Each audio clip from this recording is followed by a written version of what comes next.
pastor and the ambassadors of Christ Fellowship, Kirangari, together with our Reverend Rabban, I minister under him. And this afternoon, I'm so glad that I'm part of this congregation and I can see a few people tunakuwa nao pale Kirangari, na imenifurahisha kuwa katika nyumba ya Bwana. Bwana asifiwe sana.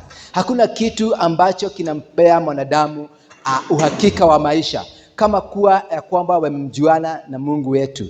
Na kwa hivyo siku ya leo mimi nina furaha. I believe and I remember when I got saved, because I was not born again when I was born. I was not born again when I was young. But one time I had a preacher who was preaching, and he declared a verse that is very common to all of us, and declared that blessed are the pure at heart, for they shall see God. And in my heart I started wondering, do I qualify kumuona Mungu ya kwamba wamebarikiwa kurathimwo ni aria theru ngoro nitwao ni makona Ngai? These were great words that Christ spoke among the many words that he spoke. And when I meditated on that word, I realized that I was falling short. Bwana sana. Na ngoro yako ikiririria na ngimenya gutiri kindu kingitheria ngoro yakwa except the blood of Christ. Bwana sana. Nikajua hakuna kitu, there's nothing that can sanctify me. There's nothing that can make me blessed. There's nothing that can make me pure at heart except believing in the Son of God. And therefore, I'm glad this evening as I speak the word of God to declare that I'm born again. I love you all and may God bless you. So this afternoon, I want us to get to the word of God straight. And I want us to meditate on some words that our read verse will be in the book of Daniel. First Daniel. Chapter 1, we'll read down through verse 8 downwards, and I'll move on. The Bible says, "But Daniel resolved not to defile himself with the royal food and wine, and he asked the chief officials for permission not to defile himself in this way. Now, God had caused the officials to show favor in compassion to Daniel. But the official told Daniel, 'I'm afraid of my lord, the king, who was assigning me your food and wine and drink. Why should he see you looking worse than the other young men of your age? The king would then have my head because of you.' Daniel then said to the guard whom the chief official had appointed to Daniel, Hananiah, Mishael, and Azariah, 'Please test your servants.' I read again. 'Please test your servants for 10 days. Give us nothing but vegetables to eat and water to drink. Then compare our appearance with that of the young men who eat the royal food, and treat your servants in accordance with what you say.' So he agreed to this and tested them for 10 days. I want to go to verse 17. The Bible says, 'To these four young men God gave knowledge, understanding of all kinds of literature and learning, and Daniel could understand vision and dreams of all kinds.'" Bwana asifiwe sana. This afternoon, I want us to meditate and to think and to go through the life of this young man called Daniel, because his age is as most of us are in a young age. A young man who had solid convictions. A young man who had principles that he was living in. A young man who had resolved of what he was going to do and to attain. Praise be to God. And I want us to think and to look at the power of godly resolutions. That when we resolve things for God, when we make decisions, when we are determined to live for God, we are determined to live for the glory of God, God backs our resolution. Our resolves are backed by the power of God. And the Bible talks about what happened to some young men, hundreds of them, around 635 or 650 years before Christ was born, when Nebuchadnezzar attacked Judah, and he took away young people. He took away people who were of young, tender age. He took away people who had not been seasoned in the things of life. And these people were taken captives. They were taken away from their families. They were taken away from their schools. They were taken away from the surrounding, the foundation that they knew. And in a land of captivity, where maybe homesickness was eating on them, where they had no companion in terms of people and parental guidance, where they had no referee or the pastor to look up to, and they were taken captive in a land of captivity. Bwana asifiwe sana. And one thing I want you to remind us is that God does things perfectly. Everything that happens, it happens perfectly in the hands of God. And these young men, they found themselves in the land of captivity. They found themselves being given new names, because that's the first thing that they were given. And you know, when somebody changes your name, it's like he's changing your destiny. But these young men, they knew that the name was a label outside there. And therefore, they still continued to think, and I believe they had been well brought up in the things of God. Because the Bible says, bring a child the way he should go. And therefore, as they were in the land of captivity, nobody was seeing them. Nobody was supervising them. They did not have their preacher with them. They did not have somebody to speak to them every day. But they remembered their calling. They remembered who they were. They identified themselves with who they were. Bwana asifiwe sana. And the Bible says that the king did not just choose anybody. He ordered that let's go out there. He called his officials and told them, go out there. Get boys from the noble family. Get boys who have no blemish. Get boys who are perfect. Nendeni mtafute vijana ambao wanaonekana hata kwa sura hawajajiharibu, vijana ambao wamesimama vizuri, si vijana ambao wametoka kwa ukoo wa kifalme, na wakaletwa pale, because Nebuchadnezzar knew that if he was to reign, if he was to rule, he had to start by making them unlearn the things that they knew of. And therefore, he put them under the supervision of somebody in the palace. Praise be to God. And one thing I want to say is that it's very important of the resolutions we make. It's very important of the premises of the principles on which we stand. It's very important on who on us determining who we are, because our resolutions today will determine who we will become in future. And therefore, when Daniel was confronted with this thing, that they were to wine and dine in the king's house, he felt this was going too far. First of all, they changed his name. Yes, he was okay with that. Probably a name did not have a lot of impact on him. It was something outside. It was something outside. They have taken away from his family and his other things. He was okay with that. Not that he was okay, but he could withstand it because this was something external. They came again and they said, we are going to teach you, our root teacher. We are going to teach you our history. We are going to teach you so many things. And yet Daniel at that time had not complained. But then when the king said, these people will dine and wine on my table, Daniel knew now this was the cut line. This was where they were going beyond where they were supposed to go. And therefore, in his heart, he had determined that irrespective of what happens to him, he knew who he was. He knew his identity. He knew the God that he served, Jehovah Yahweh, the only true God. And he could not compromise. You know, modo ni matua. Modo ni arogosho. Yes, resolutions make a man. Principles make a man. And so do they do to a woman. And Daniel resolved in heart. That is what we have read. Other versions we talk about Daniel made up his mind. Daniel decided. Daniel, there was no debate about it. You know why? Because according to history and the theologians, the Nebuchadnezzar, they used to worship pagans. And he used to be a patron of around eight temples. And therefore what used to happen is that they would sacrifice. So most of the meat that was eaten in the king's house would first be sacrificed, would first come from the sacrifices. Whatever was to be wined there, it first of all came from those temples. And therefore Daniel realized that by taking this thing, I'm taking it inside myself. What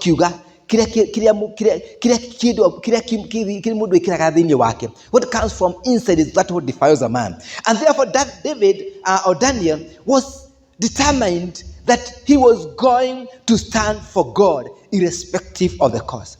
Sometimes when we make a decision to live for God, that restoration, that decision, in our generation, in every generation, God must raise men and women who fear him.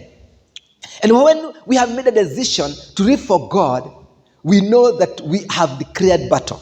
We are in a battlefield. Or even loving God. It's a decision that we made. It's a decision that we make every day. And we need to be seasoned in knowing that God is doing it for the glory of his name.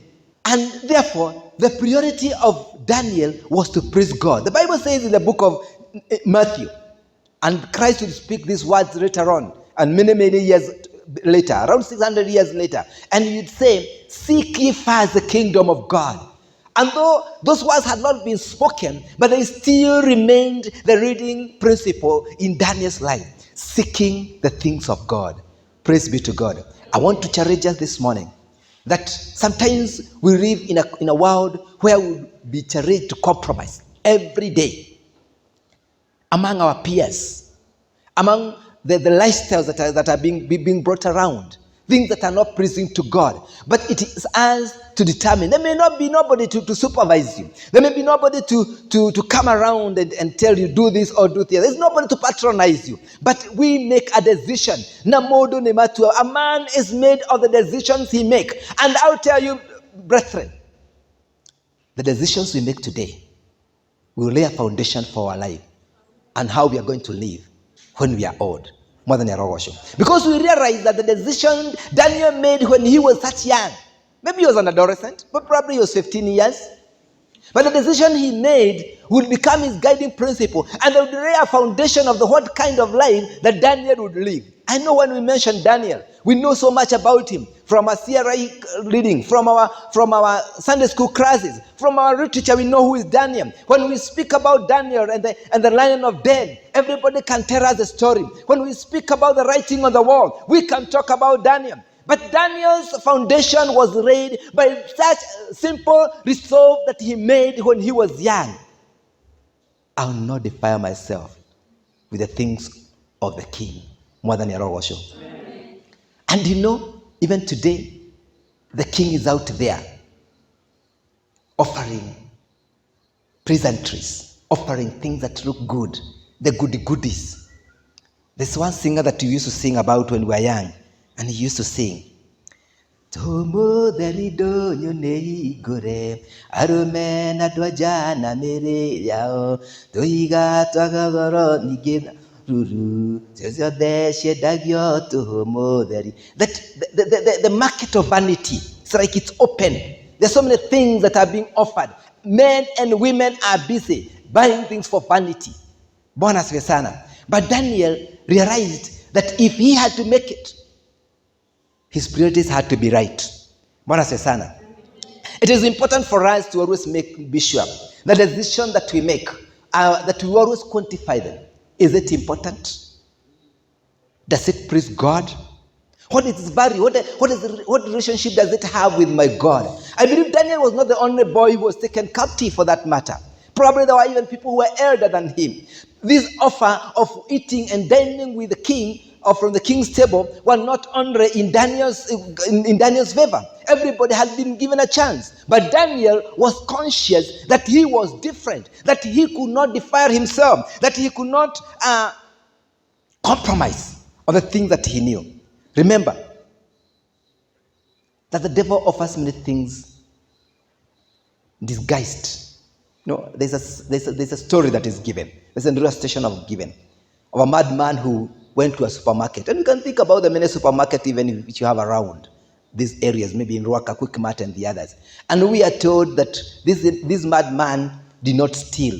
But what he started doing would be taking price tags and exchanging them. So something that is costly, something that is variable, 100,000, he would pick it and then he would go and find something that is almost not as variable, which is costing 20 shillings, and he would interchange those things. And therefore, when people came in the morning, they were amazed. What is tuka sana?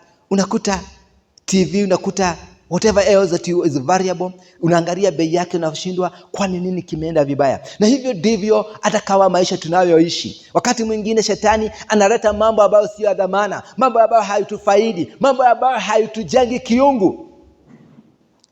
Na naifanya ikaonekana kama ni maridadi, kama ni ya kufutia. Mambo ambayo ni ya kutimiza, ni ya kufurahisha mili yetu. Inaonekana kama ni mambo ya dhamana. And the things that are variable, things that are godly, things that will take us to heaven, things that will assure us of our future, he makes them look useless.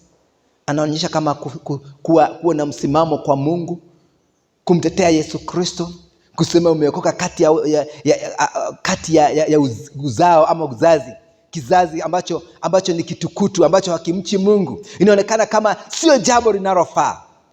But brethren, the decisions we make today, demorire modo ne matua, more than NJOROGE. And it is not anybody who will make the decision for you. It is you who will be ready to make that decision. And once you make the decision, sometimes it's not easy. It will not come free. There is a cost to go to it.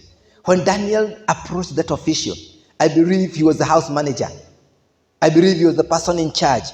And he started speaking to him and telling him, kindly let us not eat this.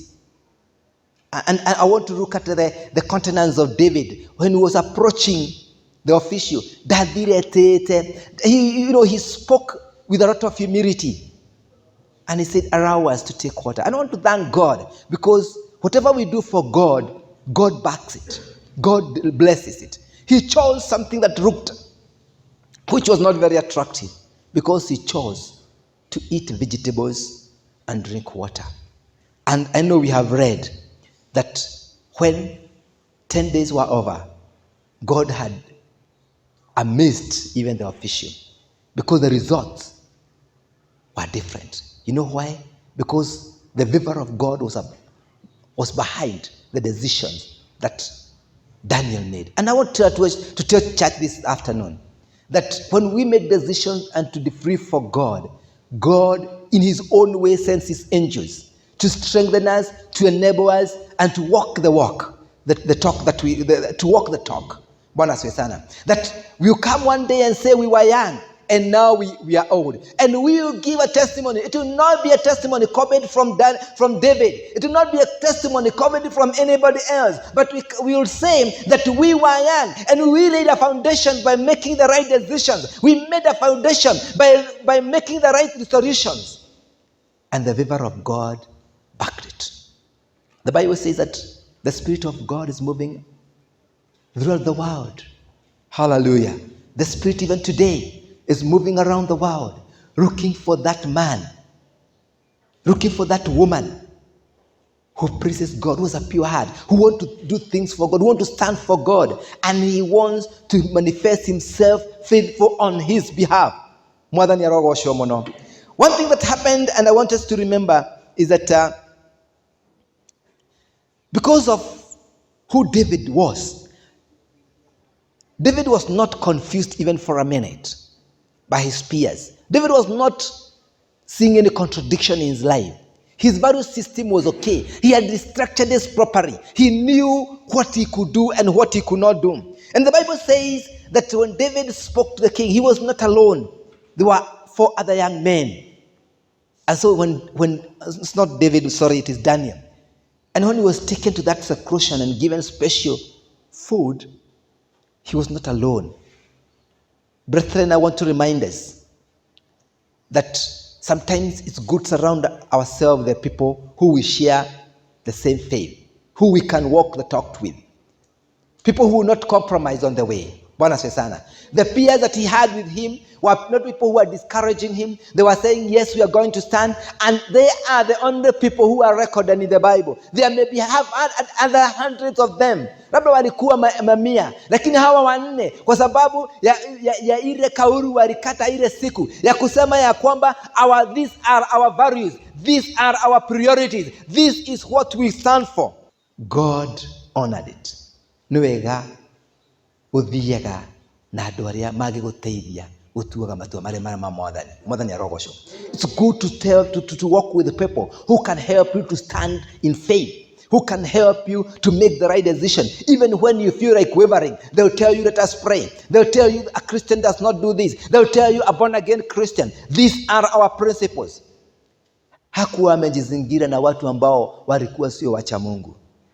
And this calls for the principle of separation. We are the people of God. We have been called to be separate.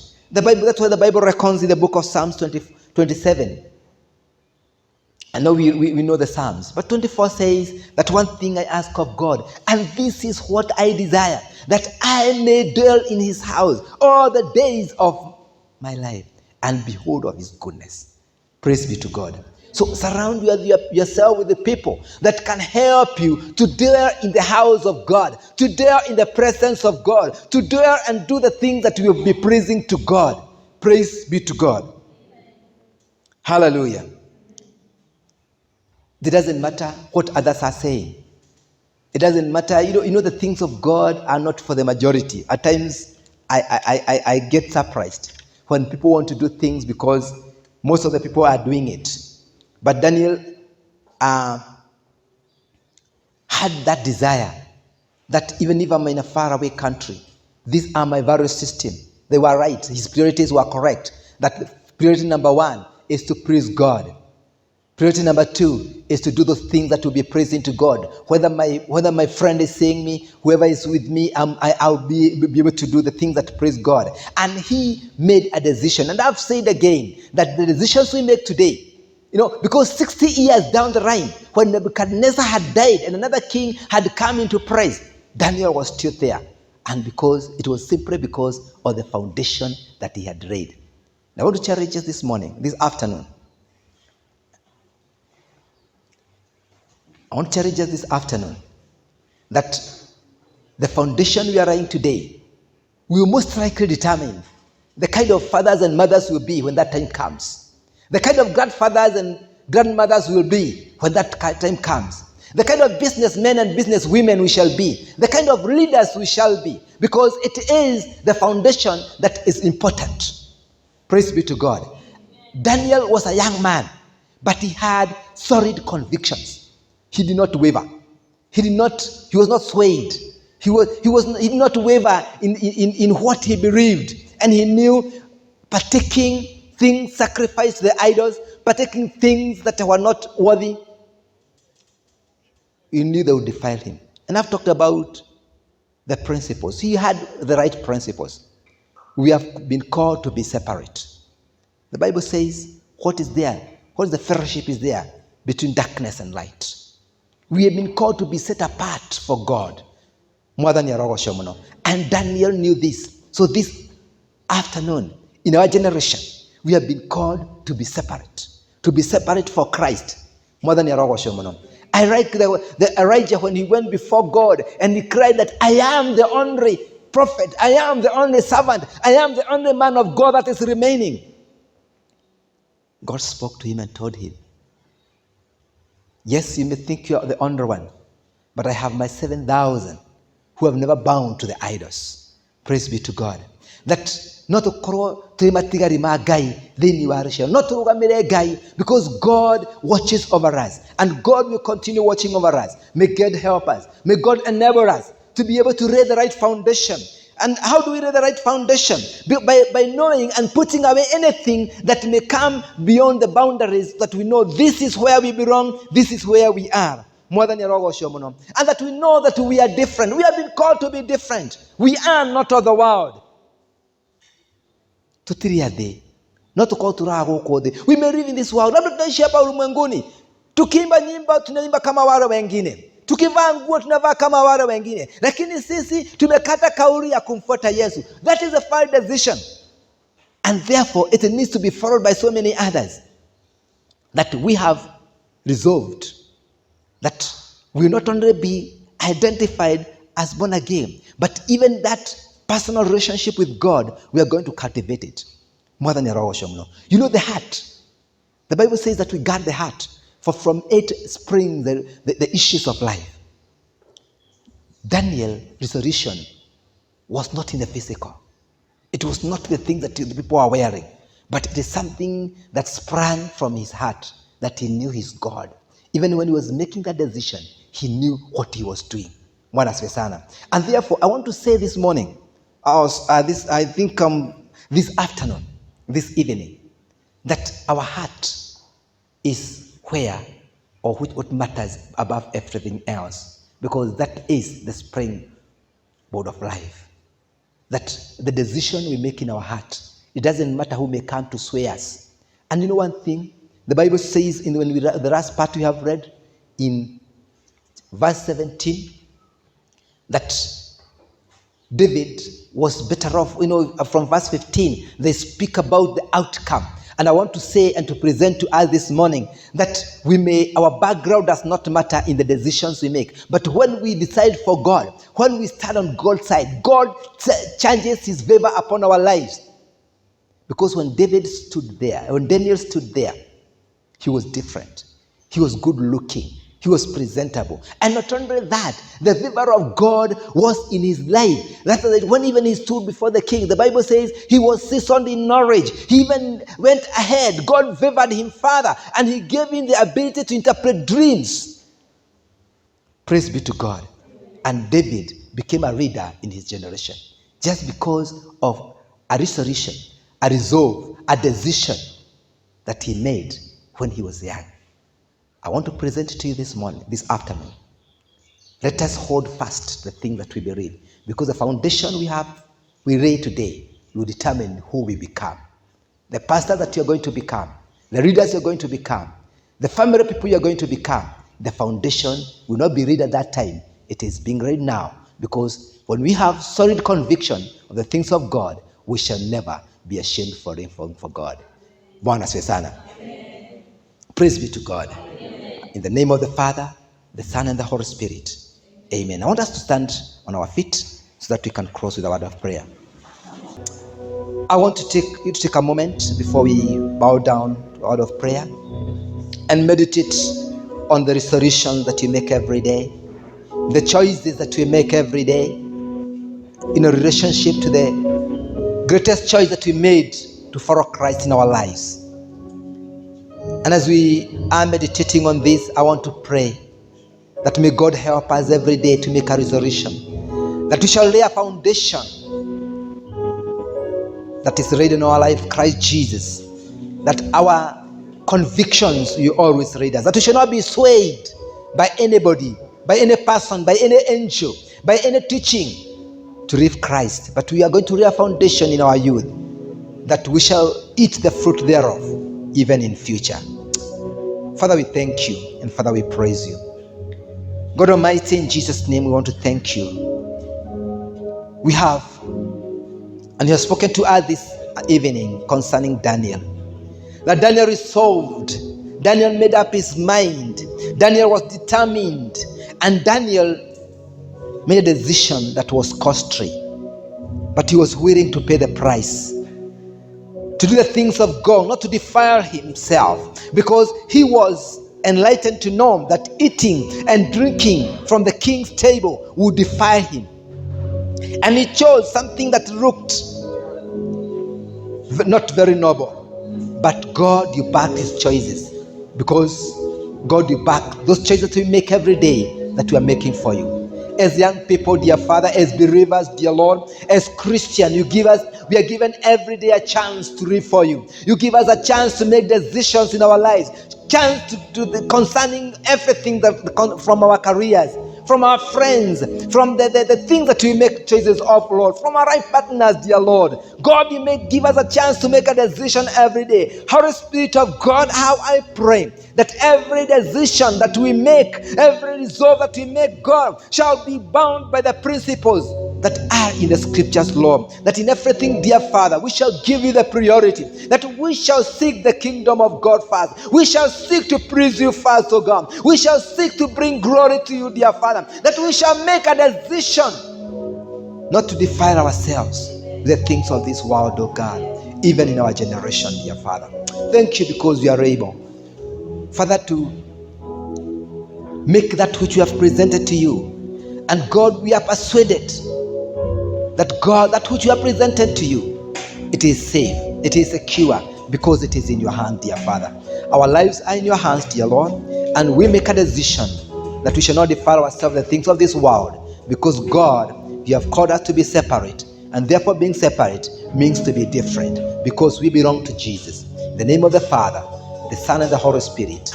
Amen. May God bless all of us. Amen.